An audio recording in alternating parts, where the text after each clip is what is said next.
Freelance reporter Steve Futterman is in Dallas, and he joins me now live. So, Steve, what do we know about the suspect that was killed? Well, his name is Micah Johnson, 25 years old, from the Dallas area. In fact, he celebrated his 25th birthday this past weekend. We have now learned a bit more about him. He was in the Army for a number of years, apparently spent some time either in Afghanistan or Iraq.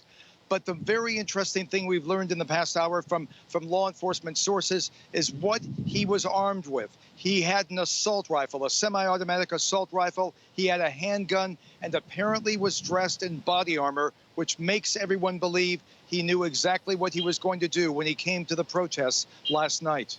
Now, Steve, we have heard about multiple suspects being involved. What more can you tell us about that?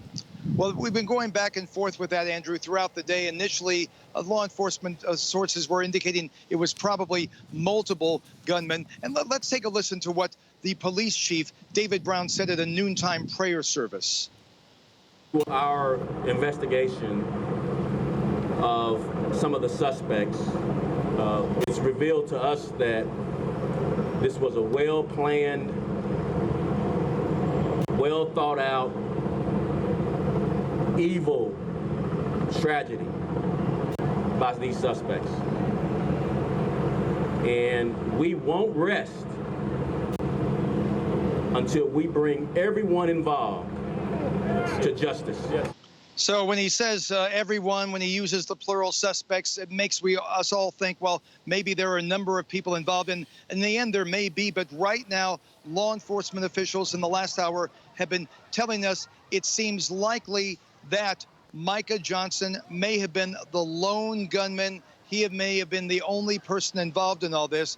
We did talk to people who were there last night who said, well, we heard gunfire from different directions. That may have been the sound, the ricochet sound of gunshots. So right now, they are operating. They haven't made a definite 100% conclusion, but they're moving in the direction of believing that Micah Johnson did this all by himself. And so what is it like in downtown Dallas right now? Well, just a terrible day here. It's almost like the spirit of the city has left. The downtown area is very empty today because for a while, many parts of the downtown area were cordoned off. Police were worried at first that there might be some hidden explosive devices. That did not turn out to be the case. But right now, there's a large area that's part of the crime scene.